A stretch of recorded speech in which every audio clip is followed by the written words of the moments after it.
혹시 범죄를 저지르신 적 있으신가요? 네, 자수하십시오.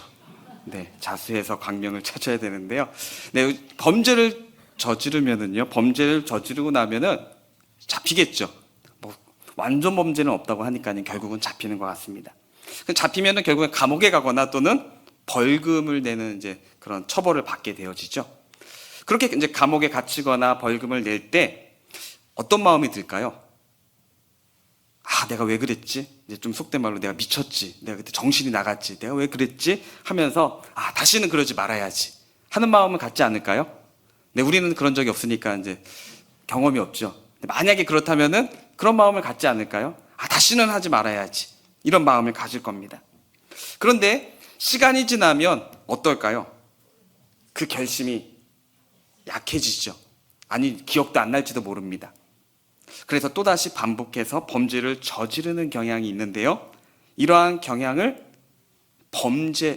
재범률이라고 합니다. 재범률. 다시 범죄가 일어나는 그런 비율을 말하는데요. 그러니까 새로운 범죄가 아니라 재범입니다. 똑같은 잘못, 똑같은 그 범죄를 또 하는 겁니다. 우리나라 요즘에 이제 뉴스에서 좀 안 좋은 사건 중에 마약 사건들이 좀 많이 생기지 않습니까? 뭐 마약 청정국이라고 하면서 그랬던 나라가 지금 막 마약 사건이 참 많이 생깁니다.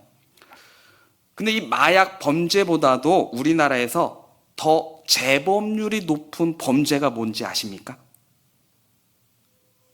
재범률이 많은 범죄. 마약 같은 경우도요, 중독되잖아요. 재범은 당연히 합니다. 그런데 마약보다 더 재범률이 높은 범죄가 있습니다. 네. 음주운전이에요. 네, 음주운전. 네. 이 음주운전은 볼 때마다 사건을 접할 때마다 참 가슴 아프지 않습니까? 혼자만이 아니라 다른 사람에게까지 피해를 주고 자신도 생명의 위협을 받고 다른 사람까지 생명을 빼앗는 그런 범죄입니다. 그래서 이런 음주운전 하고 나서도 물론 맨정신에 하는 게 아니죠. 술을 먹고 하니까. 그래서 사고 나면 내가 왜 그랬지 합니다. 그런데 이 음주운전이 그럼에도 불구하고 재범률이 거의 44% 정도가 된다고 합니다. 이거 한 해만이 아니라 거의 제가 통계청을 가서 그 사이트 가서 봤더니 거의 매년 거의 40%가 넘어요. 44, 45, 44 이 정도가 됩니다. 그러니까 음주운전을 해서 처벌을 받거나 벌금을 낸 사람들 중에 2명 중에 1명꼴 되는 사람이 어떻게 해요? 또 한다는 거예요. 그만큼의 재범률이 높다는 것입니다. 그런데 왜 이와 같이 하고 나서는 그렇게 후회하고 심지어 다른 사람이나 또 본인에게도 정말 돌이킬 수 없는 치명적인 그런 상처를 입힘에도 불구하고 왜 이렇게 반복적인 음주운전을 하는 것일까요? 물론 이제 술을 마시니까 그러겠죠. 그런데 문제가 생겼음에도 불구하고 생겼을 때 후회함에도 불구하고 그렇게 하는 것은요, 어찌 보면은 이 음주운전자들의 또는 다른 범죄도 마찬가지죠. 그들의 생각과 행동의 변화가 이루어지지 않기 때문일 겁니다. 물론 후회는 해요. 아, 내가 왜 그랬지? 뭐 도박하는 사람 같은 경우는 뭐 손을 자른다고도 막 그렇게까지도 하잖아요. 그만큼 후회합니다. 그럼에도 불구하고 어떻게 해요? 또 가서 또 막 그런 범죄를 하지 않습니까? 왜요? 바뀌어지지 않으니까 그렇습니다. 생각도 그렇고 행동도 달라지지 않기 때문에 그렇습니다. 시간이 그 당시에는 정말 이건 큰일 나는 거지, 하지 말아야지. 하지만 시간이 지날수록 이 정도면 괜찮지. 그러니까 바로 그만큼 하지 않더라도 예를 들면 이제 음주운전을 말씀드렸는데 그냥 한 잔만 마시면 되겠지. 이제 이렇게 했다가 한 잔이 2잔 되고 2잔이 3잔 되고 결국은 술이 사람을 마시고 이렇게 되지 않습니까? 그러니까 이 정도는 괜찮지 했다가 결국은 다시 그 음주운전을 범하게 되는 그렇게 되는 것이죠. 자, 그런데 이거는 음주운전뿐만 아니라 그런 다른 범죄뿐 아니라 우리가 누군가와 다툴 때도 비슷한 것 같습니다. 누군가와 다툴 때, 싸움 이렇게 다투었을 때도 비슷해요. 우리가 다투고 나면 어떻습니까? 막 속이 시원하신가요? 내 있는 마음에 속에 있는 걸 다 쏟아부으니까 속이 시원하신가요? 막 흥분이 돼가지고 막 가슴이 두근두근하고 막 그러지 않습니까? 싸우고 나면은요 막 사람이 흥분합니다. 그리고 막 어찌할 바를 모르죠. 막 그렇게 합니다. 그러니까 싸움도 비슷해요. 싸우고 나서도 막 그러니까 화가 나니까 하지 말아야 될 말도 막 하고 그래서 나중에 어떻게 해요? 후회하고, 내가 그 말만큼 하지 말아야 되는데 하기도 하고 그렇게 후회합니다. 그런데 이렇게 싸움이 더구나 생전 처음 보는 사람이랑 싸우신 적 있으신가요? 거의 없잖아요. 어떤 사람이랑 싸웁니까? 아는 사람, 또 거기서 또 친하게 지낸 사람, 심지어는 가족끼리 싸우죠, 주로. 그렇게 싸우다 보니까 또 안 좋은 말도 하고. 근데 아는 사람이에요, 지인입니다, 또는 같은 회사의 동료예요, 또는 가족이에요. 그러면 안 볼 수는 없잖아요. 자주 봐야 되는데 싸우고 나니까 불편해요. 그러니까 이 불편함을 해결하기 위해서 어떻게 할까요? 화해하자, 이렇게 하면서 화해를 하죠. 근데 그렇게 해서 화해하면 또 어떻게 될까요? 또 싸우죠. 왜요? 이 관계가 불편해서 우리 그냥 화해하자 이렇게 하니까 바뀌어지는 게 없는 겁니다. 계속 다시, 예를 들면은 가족에서 싸우면 주로 이제 부부 싸움이 주로 많지 않습니까? 아까 제가 재범률이 제일 많은 게 음주운전이라고 했는데, 솔직히 말하면 부부 싸움이 재범률이 제일 많을 것 같습니다. 한 90%는 넘지 않을까요? 네, 그쵸? 다 웃으시는 분들은 동의하시는 것 같은데, 네. 근데 부부 싸움을 하더라도 한 아이를 처음 가지고 싸우시는 경우도 있겠지만은 대부분 뭐예요? 싸웠던 거 가지고 또 싸우고 또 싸우고 또 싸우고 똑같은 거 가지고 계속 하지 않습니까? 왜 그럴까요? 달라지지 않으니까, 바뀌지 않으니까 말해도 이렇게 해줘도 소용없고. 네, 제 아내가 저한테 하는 말이에요. 네. 그러니까 이제 속이 상하고 그렇게 하는 거죠. 그러면서 싸움이 일어납니다. 그러다가 다시 또 화해를 하고. 그런데 생각이나 행동이 달라지지 않으니까 또다시 그 안에서 싸움이 일어납니다. 이처럼 가까운 사람과 반복되는 싸움은요, 이처럼 변화가 없기 때문입니다. 달라지지 않고 생각도 행동도 달라지지 않기 때문입니다. 한번 다투고 나면 그래도 조심해야지, 말도 조심하고 행동도 조심해야지, 그래 그거 싫어하면 하지 말아야지 하면서도 똑같은 말이나 행동을 하게 되는 거, 그것은 우리의 어찌 보면 인간의 가장 나쁜 습관 중에 하나일 것 같습니다. 그런데 그럼에도 불구하고 우리가 계속 후회하면서도 하지 말아야지 하면서도 안 되는 그것은요, 바로 우리에게 진정한 화해를 위해서 오늘 설교 제목처럼 진정한 변화가 반드시 와야 하는데 그 변화가 없기 때문에 그런 것 같습니다. 어찌 보면 형식적인, 그냥 이 관계, 아까도 말씀드렸듯이 지금 너무 불편하니까 이 불편한 관계를 해결하기 위해서 그냥 좋은 게 좋은 거지, 그냥 화해, 그냥 내가 잘못했어, 이렇게 하니까 달라지지 않습니다. 형식적인 변화는요, 어찌 보면 그 당시만 그래 화해하자 하지만 또 어떻게 또 일어나니까 다시 또 다툼이 일어났죠. 당시만 모면하려는 속임수 때문에 그렇게 되는 것입니다. 그러니 진정한 화해가 될 수 없는 것이죠. 계속 반복되어집니다. 오늘 본문 앞에 보시면은 창세기 32장이죠. 오늘 33장을 읽었으니까요. 32장에 보시면은 야곱은 형 에서가 400명의 장정을 거느리고 자신에게 온다는 그 종들의 이야기를 듣고 어떻게 합니까? 두려웠습니다. 겁이 났습니다. 이 겁이 나서 두려워요. 그런데 야곱이 왜 그렇게 두려워할까요?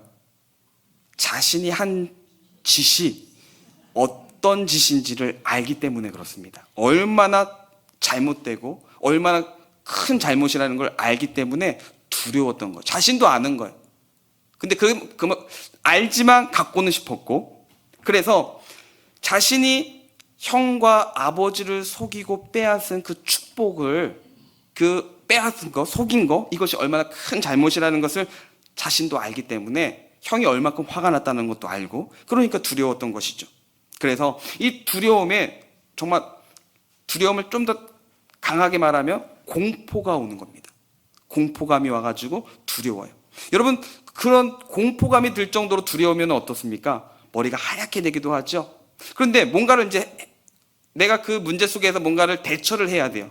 그러면 뭔가라도 해야 되는데, 두려움 속에서 공포감도 있고 두려우면 사람의 생각이 어떻게 될까요? 시각이 좁아지죠. 생각도 평소에는 그렇게 하지 않을 사람이 정말 엉뚱한 행동을 할 때가 있습니다. 왜요? 두려우니까 사고가 좁아지기 때문에 그렇습니다. 이 야곱도 이제 너무 두려운 겁니다. 그래서 이런 두려움 속에서 야곱의 그 심정을 아까 말씀 보여주시겠어요? 32장 7절에 보시면은 야곱이 심히 두렵고 답답하여 라고 말씀합니다. 매우 두려웠답니다. 그냥 두려운 게 아니라 심히 공포감이에요.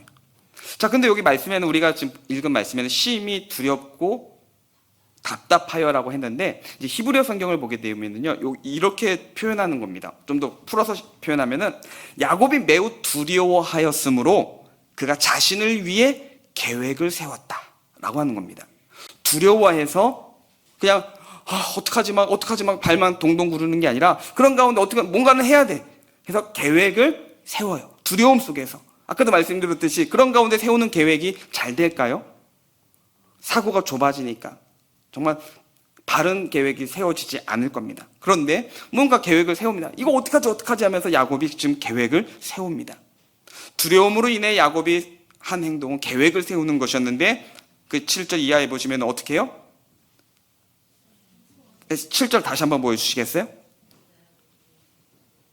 네, 자기와 함께한 동행자와 양과 소와 낙타를 두 대로 나눠서 이제 보냅니다. 그러니까 재산을 지금 사람들과 재산들을 두 대로 나누는 것이죠. 자, 이 이유가 무엇입니까? 에서에게 한쪽이 잡히면 한쪽이라도 살아서 좀 어떻게든지 살아보겠다라는 것이죠. 그러니까 지금 형과 화해하겠다라는 게 아니죠. 뭐예요? 좀 속된 말로 하면 꼼수를 부리는 겁니다. 화해하는 척하면서 지금 이 문제 형을 어떻게든지 좀 이 화를 좀 누그러뜨리고 이 문제를 좀 어떻게든지 해결하고 또 해결되어졌는데 빈손이면 빈털털이 되면 또 안 되잖아요. 그러니까 재산이라도 다 잃진 말고 반이라도 남겨야 되겠다라는 생각에 두 대로 나누는 것입니다. 그래서 한쪽으로 에서가 공격하면 그나마 한쪽이라도 도망가서 살 수 있는 방법을 찾는 것이죠. 그리고 이제 에서에게 바칠 예물도 이제 따로 또 준비를 해서 세 대로 나눠서 이제 보내기 시작하죠. 에서의 의도를 파악하기 위해서 이제 종들을 희생시키고 또한 가축들을 희생시키는 거죠. 그러니까 자기가 직접 하는 게 아니라 다 보내서 형이 어떻게 반응하나 이제 이걸 보겠다라는 겁니다. 그러니까 이것도 형의 반응에 따라서 좀 하겠다라는 꼼수를 부리는 것인데요. 이처럼 자신의 아내들과 자녀들을 보내고 야곱은 혼자 맨 뒤에 이제 남습니다. 어떻게 하든지 뭐예요? 자신의 생명만은 좀 나만 살아보겠다라는 정말 비열한 꼼수를 부리고 있습니다. 근데 야곱의 이러한 행동과 계획에는요, 형과 진심으로 화해를 하고 형에게 진심으로 용서를 구하겠다는 마음이 보여지나요? 이런 상황 속에서 지금 보여주는 야곱의 모습을 보면은 야곱의 진심이 느껴지지 않을 겁니다. 어떻게든지 또 나만 아는 이기적인 모습인 것이죠. 아내들, 자녀들을 희생해서 나 혼자 살아보겠다라는 비열한 꼼수를 부립니다. 이것은 야곱이 어찌 보면은 삼촌 라반의 집에서 그렇게 고생했음에도 불구하고 어찌 보면은 처음 20년 전에 집에서 도망치듯이 나올 때랑 어떻습니까? 다를 바 없는 모습이잖아요. 20년이 지났으면 철도 들고 심지어는 가정도 꾸렸고 하면은 철도 들어야 되는데 여전히 이기적이고 비열한 속이고 속고 하는 그런 모습을 보여주고 있습니다. 그러니까 근본적으로 마음의 변화가 일어나지 않으니까 또 문제가 생기니까 또 그 모습 속에서 인간의 생각과 방법을 찾기 시작하는 것이죠. 그러면서 과거에 그때 그 모습이 다시 또 나타나는 겁니다. 그때도 내가 갖고 싶은 거, 내가 얻고 싶은 거, 이것을 위해서 속이고 빼앗은 것처럼 지금도 나 하나 살겠다고 가족들을 먼저 희생시키는 모습인 거죠. 자, 그런데 이런 야곱에 반해서 형 에서는 어떻습니까? 에서는 20년 전에는요, 이 야곱을 죽이겠다고, 너 잡히기만 해, 가만두지 않겠다고 반드시 죽이겠다는 분노에 가득 찼던 것이 에서였습니다. 근데 20년이 지난 가운데 에서는요, 그 감정이 더 날카로워지고 더 강하게 된 것이 아니라 그 분노의 마음은 다 내려놓고 어찌 보면 진심으로 동생이 온다는 소식을 듣고서 400명을 이끌어 왔거든요. 그 모습을 우리는 말씀을 통해 보게 되어집니다. 오늘 보면 4절에 보시면 이렇게 말씀합니다. 에서가 달려와서 그를, 야곱이죠, 야곱을 맞이하여 안고 목을 어금맞추어 그와 입맞추고 서로 우니라 라고 합니다. 지금 에서가 보여주는 모습은요, 억지로 그냥 남에게 보여주는, 사람들이 있으니까, 내 종들 400명도 있고 주변에 눈들이 있으니까 그 눈들을 의식해서 화해하는 척 하는 게 아니라 어떻게 해요? 정말 진심으로 용서하는 것 같지 않습니까? 또 신약 성경에 보면 비슷한 모습이 나오지 않아요? 누가 생각나나요? 탕자가 집에 돌아올 때 멀리서 돌아오는 그 아들을 본 아버지가 어떡합니까? 뛰어가서 그 아들을 안고 옷을 다시 입혀주고 반지를 껴주는 그 아버지의 모습과 닮은 것 같습니다. 그 동생을 20년 전에, 물론 그때는 감정이 안 좋았지만 지금은 그 동생을 사랑하는 마음으로 안고 포옹하는 그 형의 모습을 보게 되어집니다. 자, 그런 가운데 또 야곱이 형의 그런 마음을 모르는 상태에서 형에게 이제 예물이라고 하지만은 좀 속된 말하면 뇌물이잖아요. 이걸로 날 용서해달라고, 이걸로 좀 마음을 좀 풀어달라고. 그래서 마음을 풀기 위해서 준비했던 그 예물을 에서는 어떡합니까? 받지 않습니다. 거절을 해요. 오늘 이제 9절 말씀까지 보려고 했는데 9절에서 에서가 이르되 내 동생아 내게 있는 것이 족하니 너의 소유는 너에게 두라 라고 말합니다. 이 말씀이 뭐예요? 그냥 예의상 한번 거절하는 걸까요? 그래서 한 3번은 거절하고 못 이기면서 이렇게 받는 것일까요? 아니에요. 우리가 읽진 않았는데 11절에 보시면은요, 야곱이 강권한다라고 합니다. 야곱이 계속 해요. 근데 만약에 형 에서가 그렇게 야곱이 강권했는데도 불구하고 거절하면은 야곱은 어떨까요? 마음이 형은 나 용서하지 않는 걸 거야, 이런 마음이 계속, 두려운 마음이 계속 있지 않을까요? 그래서 에서는 그 야곱이 주는 예물을 받습니다. 내가 갖고 싶어서가 아니라 그것도 순전히 동생 야곱의 마음을 위해서. 야곱이 이거 받지 않으면 야곱이 두려울 것 같은 거예요. 야곱이 계속 신경 쓸 것 같은 겁니다. 그러니까 형이 그 야곱의 마음을 알고서 받는 거죠. 제가 전도사 사역할 때 담임 목사님 따라서 신방을 따라갈 때 좀 죄송한 표현이지만 잘 사는 집이 있고 좀 이렇게 경제적으로 힘드신 분이 있잖아요. 근데 잘 사시는 분의 집에 가서는 목사님이 음료수나 과일이나 안 드세요. 그런데 좀 경제적으로 어렵게 사시는 분 집에 가서는 주시는 걸 다 드세요. 저는 속으로 이상했어요. 메뉴로 본다면 안 드신 게 더 좋은데, 또 목사님 식성을 제가 알거든요. 그게 더 좋아하시는 걸 아는데 그걸 안 드시고 이쪽 걸 드세요. 그래서 제가 신방 끝나고 이제 거기서 물어볼 수는 없잖아요. 그래서 끝나고 여쭤봤어요. 그랬더니 목사님이 하시는 말씀이, 그분의 마음도 아는데 이제 신방 한 곳만 가면 다 드시긴 해요. 근데 대신방으로 여러 군데를 가잖아요. 그러면은 다 먹기는 힘드니까 그 중에 몇 군데만 먹어야 되는데, 이 잘 사시는 분은 내가 먹지 않아도 이분의 기도해줘도, 또 이분은 또 잘 생활하시는데, 잘 살지 않으시는 분의 준비한 것을 먹지 않으면 그분이 내가 준비한 게 좀 부실해서 좀 안 좋아서 안 드시는 건가? 라는 생각을 가질까봐 일부러 드셨다는 거예요. 그러니까 저는 그냥 주는 대로 다 먹을 줄 알았는데, 드실 줄 알았는데, 그런 마음으로 드신다라는 걸 듣고서 그 마음이 너무 귀하더라고요. 에서도 아마 그런 것 같아요.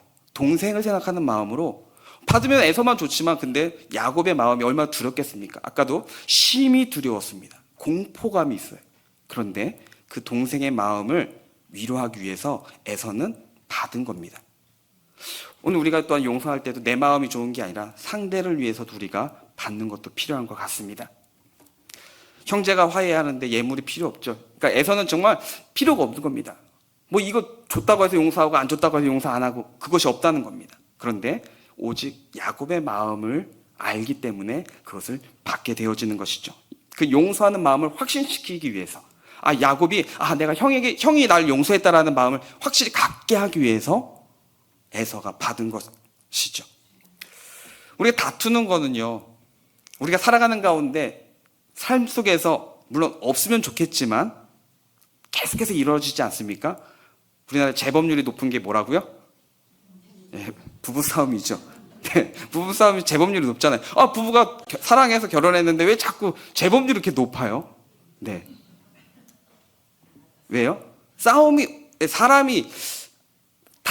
서로 다른 사람이 만나서 살아가는 가운데 다툼이 없고 갈등이 없다라는 거는 말이 안 되겠죠. 물론 정말 말 안 되는 분들이 간혹 계시긴 합니다. 근데 그런 분들은 정말 특별하신 분들이고 일반적으로는 그러진 않잖아요.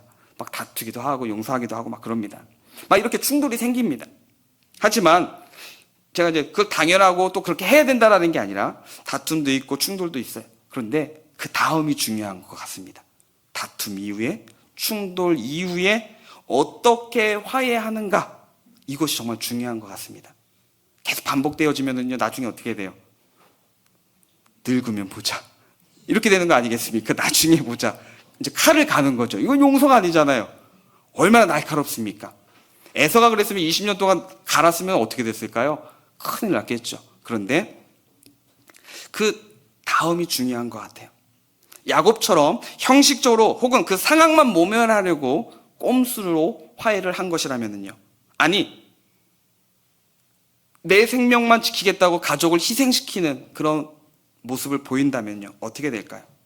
우리 인생은 정말 어둡고 힘들 것입니다.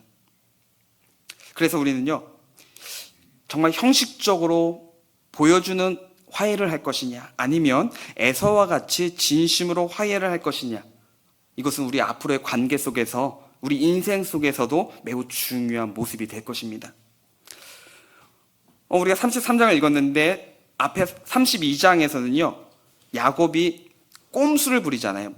자기가 살겠다고 재산을 두 대로 나누고 또한 아내들과 자녀들을 먼저 보냅니다.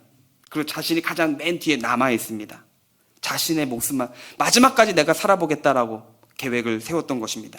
그런데 그랬던 야곱이 오늘 우리가 읽었던 33장에서는 그런 모습이 아니죠.